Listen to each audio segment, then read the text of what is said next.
Hi, everyone. Happy Valentine's Day, and thanks for letting us be a part of a special celebration at home. We've got a fantastic menu for you tonight, and we're really excited to share with you. So why don't we go ahead and get started?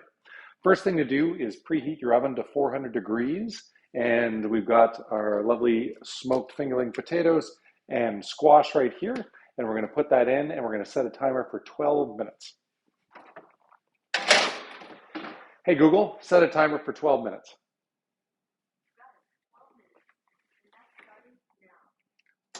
Next thing you're going to do is we're going to preheat this cast iron pan. It's really the best thing to sear duck in.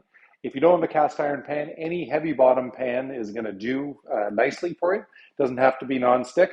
The duck has got lots of fat in order to render. So we have already cooked this thing sous vide. So one large duck breast is for two people because it's already shrunk. This is going to pretty much be the finished size of it. So we're going to put it in to render the fat, warm it up a little bit, and just crisp the skin up, and it's going to be great. So get your pan to medium high heat, not high heat, because it's not like you're searing it from scratch. And I've made this mistake before on my curated meals. In the meantime, we're also going to, that's interesting. This one doesn't want to light automatically. Let's see if the gas is coming out. There we go. Haven't had that happen before. So the sauce diab, which is a lovely duck demi-glaze. It's got a little bit of heat to it. And the thing that you're going to add is half a tablespoon per person of unsalted butter. Throw that in there, and as it warms up, it is going to emulsify. So if you have a little whisk or something like that, that's a good thing for it. And we're also going to warm up our beet puree at the same time. And just keep giving that a little stir. With both the sauce diab and the beet puree, make sure to get all the last little good bits that are in there. So once I pour out the puree or the sauce, put a little bit of hot water in the ramekin, give it a shake, and then put it in there, because that water is going to evaporate off and you're going to have all the last little goodness in there. Okay, so pan almost hot. We have a big mixing bowl. I've taken out all the various dressings from the Waldorf salad, but the walnuts and the gem lettuce will remain, and that is what you want in a large salad bowl so that you can really mix it up nicely. Okay, I bet our cast iron pan is ready. You don't need any butter or oil in here because, again, it's got the duck fat, which is going to render off. And now I'm going to turn it down to medium-high heat. And while that's happening, we can go ahead and start dressing our salad. This is one of Chef Kyle's crazy good salads. So we've got an apple wasabi vinaigrette, and he promises me that it's all seasoned up nicely, so you won't need any salt and pepper because the vinaigrette has it all. But don't be shy if you feel like it needs a little extra salt and pepper. I always tend to like a little extra pepper for sure on mine, but I'm going to go ahead and taste it and trust him that he's seasoned this just to perfection. And really mix this up well because it's easy for the gem lettuce to not get coated unless you give it a really good mix. So make sure it's a large mixing bowl. Oftentimes I would advocate just mixing it in the box it came in, so you save some cleanup. But really, tonight I'm advocating large bowl. So you want to basically divide this in four in terms of the walnuts and the gem lettuce, because you're going to do 2 layers on each. Okay. Get some tongs out. It's rendering nicely. While I'm here and I don't forget, I'm going to season with salt and pepper the other side of the duck. And the sauce diab is melting nicely, so I can whisk in my butter. Okay, so once you've got your base of lettuce and walnuts, make sure to get some of the walnuts in there for the first level.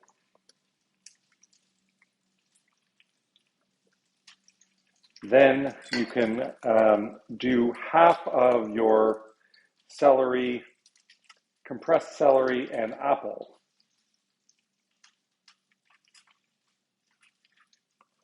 Now the compression helps sweeten it and give it a really nice texture, but it also helps preserve it so that you're not cutting fresh apple at home. And this kind of makes it a bit of a luxurious salad for Valentine's Day. All right, let me check out our duck. I think good. And again, you're not cooking it because it's already cooked to rare. You're just rendering out the fat and then giving it a nice little sear on the backside. Make sure to give the beet puree a stir every once in a while.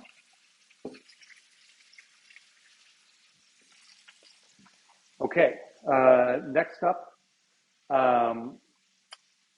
we're going to add the blue cheese. So you're not going to divide the grape relish. That's only going on top.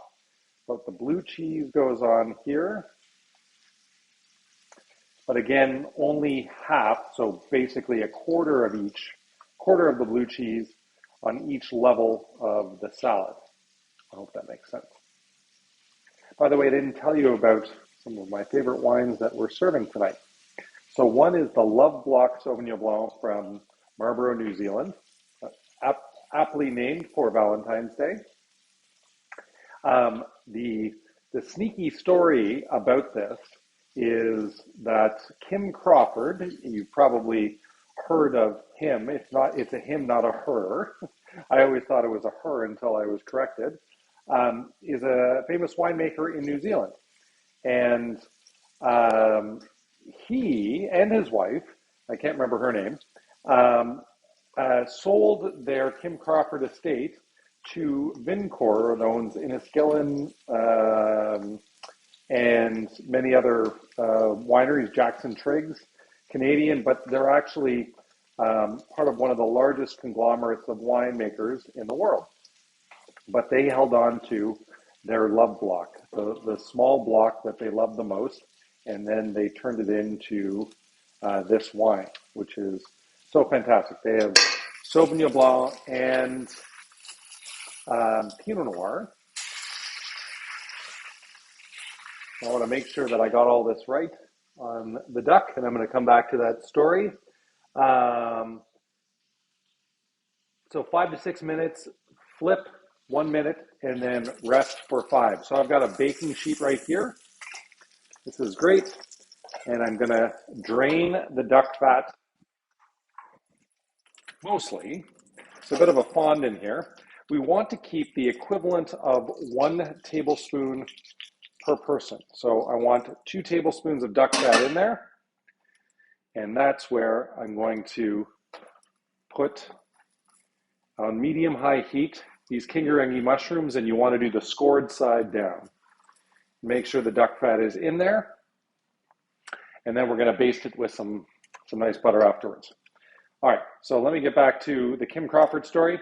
They kept their favorite love block, and that's what they named this winery. So they made lots of money, but they really wanted to keep a passion project, and that's why we get to send you this delicious Sauvignon Blanc from Marlborough, New Zealand, from Kim Crawford. That's not under the Kim Crawford label.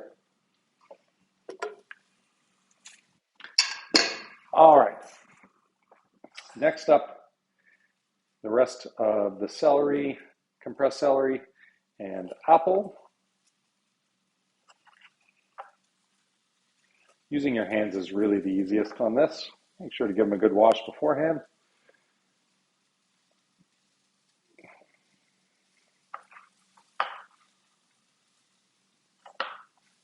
And then our blue cheese. You may have to do a little bit of crumbling.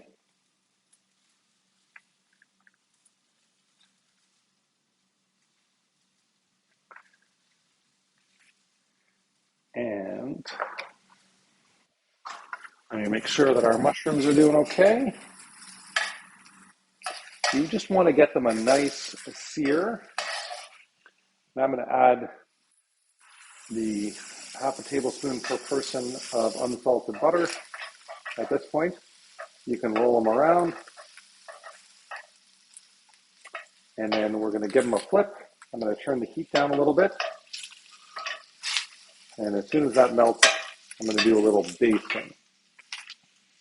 Okay, and let's finish setting up the salads. So this is grape relish that is going on top. And that gives a really nice sweetness and luxury feel.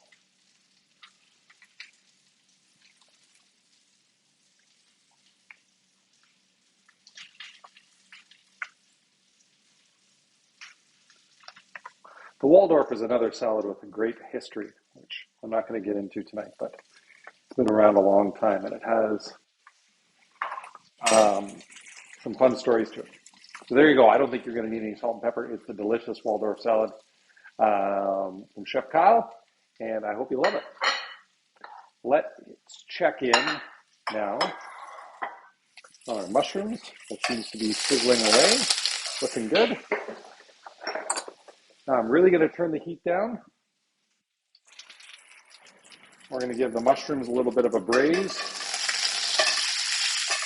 Now the chef warned me today that you may be getting smaller kingaringis. They come in different sizes, so you may get 2 smaller ones instead of 1 big one each.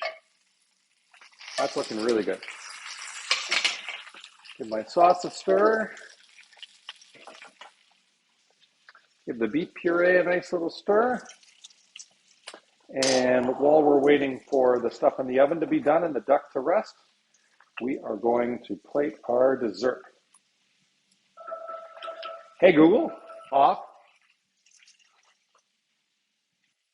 All right, timing of this is actually working out quite nicely.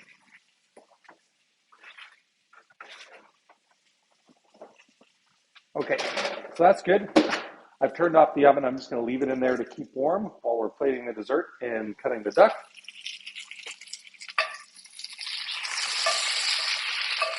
Turn that back over. So I wasn't sure on the espresso crumble here if we're going to do it underneath or on top. So I'm going to do one of each. And we might end up doing both. You know what? I'm going to do one heavy underneath. And then this one I will do light underneath and then a lot on top. If you've got some bigger pieces, you might have to break it up with your hands. If you've got a pastry spatula like this, fantastic. So you can get under there and keep all of that prettiness.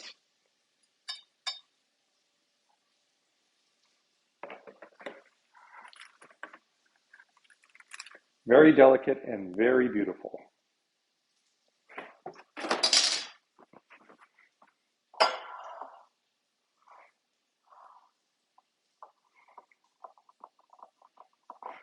Of course, I've got red on my fingers.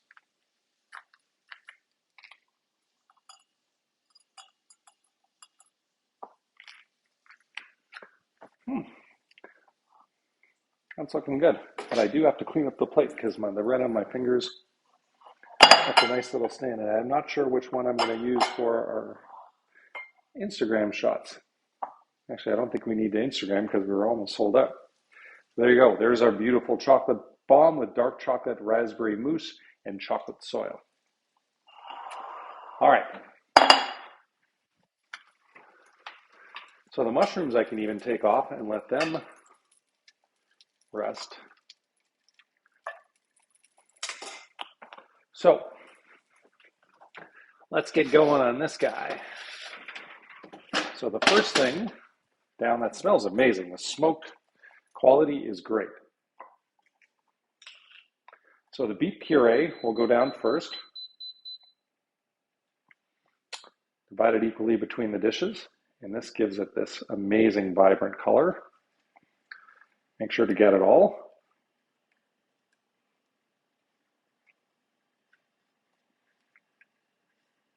This was definitely Chef Kyle's thought for Valentine's Day, is that we need some beet puree. And one thing you can do is sort of drag your spatula through it.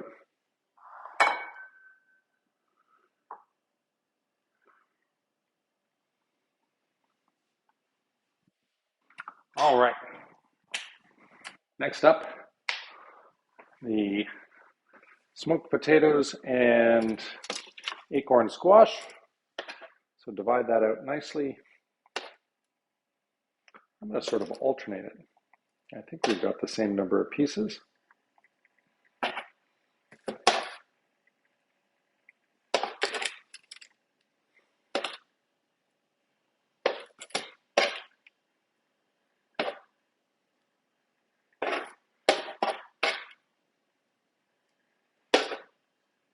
There we go.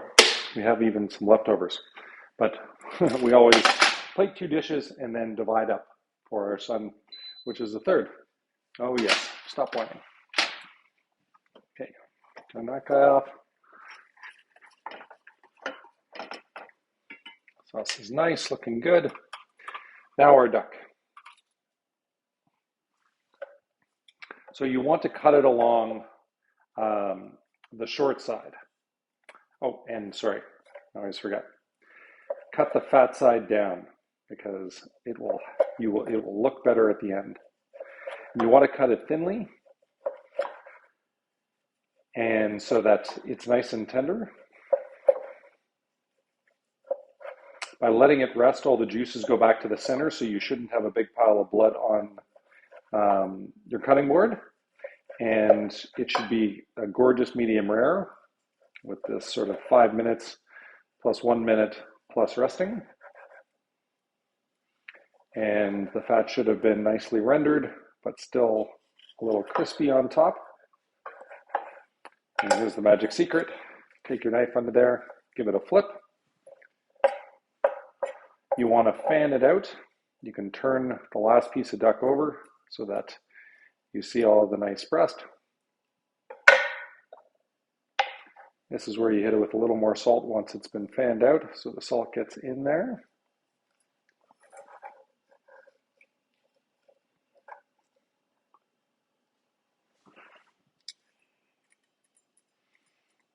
That's a good looking dish.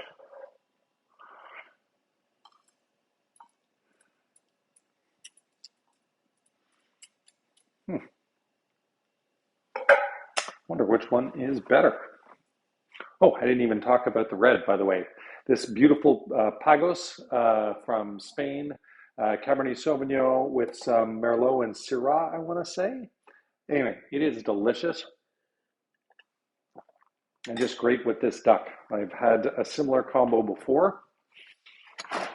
Always make sure to clean up your plate a little bit. You know, I was taking a bit of a risk here because that was right near the end.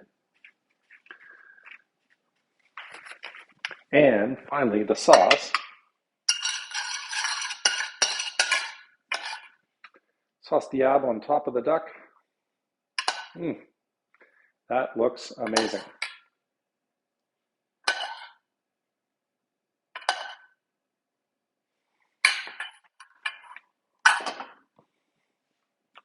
All right, beautiful.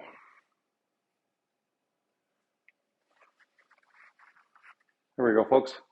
Happy Valentine's. I hope you love your meal. Thanks so much for ordering with us. And yeah, I hope there's a fabulous romance for you this evening. We'll see you soon.